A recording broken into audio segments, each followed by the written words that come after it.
Hello and welcome to another pit stop video. This one is for My Little Scythe, which is coming from Stonemaier Games and designed by Hoby and Vienna Chou. Now, My Little Scythe is very much the family-friendly version of Scythe itself. Now, in this game, we are seekers. These are our animal miniatures. And we are seekers from one of the 7 animal kingdoms. You can see those depicted by the various terrain types and the colours around the board, which surround the Castle Everfree in the middle, which is very much the focal point. In the game, we are in the Kingdom of Pom, and what we are trying to do is earn 4 trophies, which are depicted on our player board here, to show that we are worthy of overseeing the Castle Everfree on behalf of our specific animal kingdom. Now, in the game, we have 3 essential actions here. Now, we're going to start with move. Now, moving itself is very basic, but it can trigger off some of the more interesting parts of the game. So we'll start off with just the basic move. If you're not carrying any resources, now resources like Scythe stay on the board, you can move 2 spaces with your characters here. But if you are carrying some goods, and there's a reason you might want to carry goods, you can only move the 1 space. Also, you'll see dotted around the board are these portal spaces. They're ringed by pink and they've got the portal doors in them. Now you can use that portal to jump from one portal to any other portal on the board. Castle Everfree is also a portal, but it only works in the specific circumstances, and those circumstances are: should you travel with 4 apples or 4 gems exactly, you may transport into Castle Everfree, and that is going to earn you 1 of your trophies. And trophies are going to go up on the top right there into the section. Now we're going to go through those at the end, so don't worry about that. So that's part of our move action. Another part of the move action is if you do move into an area containing another character that's not your own, you're going to trigger a pie fight. Now, very much like Scythe itself, you have these dials, and over on the right there you can see our pie track.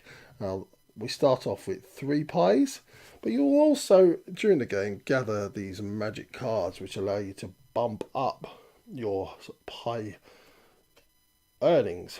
So this one, you can play with the dial. So I might say, right, I've got 3 pies, but that's a good 4 pie card that I've got there.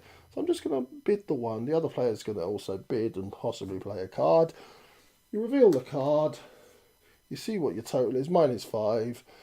If I beat my opponent, they must return to their base camp, which mine would be here. The monkeys over there would go up to the top there to their purple base camp, where they would be able to get either more pies or one of these magic cards. And I must reduce my pies down by 1 because I've spent 1 of them. So that's how we battle with pies. So we move over to seek. Now there's 2 spaces on the seek action, and that's because we're going to roll the specific dice that is depicted on each of those actions, and they do different things. Now, the blue ones are going to place gems on the board, the red ones are going to place apples on the board, and the yellow one is going to supply these quests. I'll talk to you about quests in a minute. Quite simply, I've gone on the 2 red, 1 blue, and a quest there, so I will roll those, and I'll place the items wherever it says to place them. So this wants an apple to go into a blue space, so I could either place it in an empty space, I can place it with a resource already, or I can even place it onto my own. Now, if in this case there was, let's say that I wasn't there, that one you can place on a grey. If I was to place anything into an area with an opponent, that's going to earn me more friendship. Now, friendship's another way in which you can earn trophies, but as I said, we'll go to those at the end of the game. The other thing is placing, as this one says here, just place a gem in a yellow spot, an apple in a yellow spot, or a quest in a grey spot. So you'd simply place the quest down. So let's not place it there. Place it there. Right, quests themselves. Now what happens when you go over a quest or land on a quest, you're going to pick up a quest card and you're going to read the card and it's going to tell you, basically give you some options. So this one is a test of strength, and to win the contest you're going to have to pay 2 gems if you have them on one of the spaces with one of your seekers, and you're going to gain 3 pies on the pie track.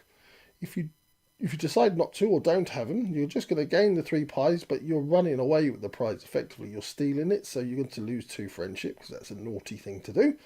And both of these actions allow you to keep the quest card. Again, it's another way of earning that trophy.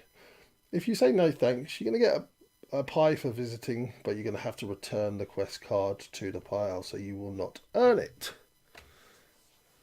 The last of the action is to make things. Now, if you have 2 apples on a space with your seeker, you may make 2 apple pies and go up on the pie track.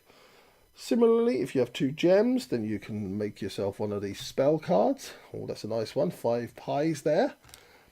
Or, and we haven't talked about these, you can do an upgrade by paying 1 of each, and you can choose which upgrade you're going for. So the green ones are the move and the blue ones are the make, and they're just going to basically enhance your basic moves a little bit. So just in some special way. So the move ones there. Let's have a look at the pie cannon. Before the start of a pie fight, you're going to gain 2 pies. So that's same movement bonus, but you're going to gain some extra pies. And similarly with the make actions, it just makes your make a little bit better. So this one gives you an extra option. So one of your seekers takes an apple or a gem from an unoccupied adjacent space. It allows you to gather more quickly. As I said, this continues. You're going to be delivering things to Castle Everfree. You're going to be having your pie fights.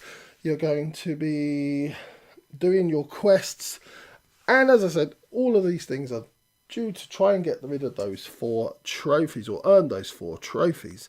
You can earn a trophy for getting to level 8 on the friendship board, to get into level 8 over there on the pie track, for having 3 of these spell cards in your hand at any one time, for having 2 of these quest cards in your hand at any given time. As we said before, for delivering 4 gems or 4 apples to Castle Everfree. And you're going to get one for winning a pie fight itself. Also, at the beginning of the game, you're going to be given one of these personality cards, and these are basic ways that you're going to earn a trophy a little bit quicker than the others. So this one is for the social. So instead of getting all the way to 8 on the friendship track, you only have to get to number 7, and you flip that over and say, I earn my trophy. Once you've earned all 4 of your trophies, everyone's going to play one last round, and you can only earn 1 trophy per turn normally, but on the last round everyone's going to be able to earn as many as they can. Person who's got rid of all 4 trophies at the end of the game is the winner. Then we go to various tiebreakers, the first of which being whoever's highest on the friendship tracker. That was My Little Scythe, and this has been a pit stop video. For more of these, please go to check our YouTube channel. If you want more in-depth coverage of tabletop gaming, please go to the Game Pit podcast, wherever you get your podcast from. Thank you very much for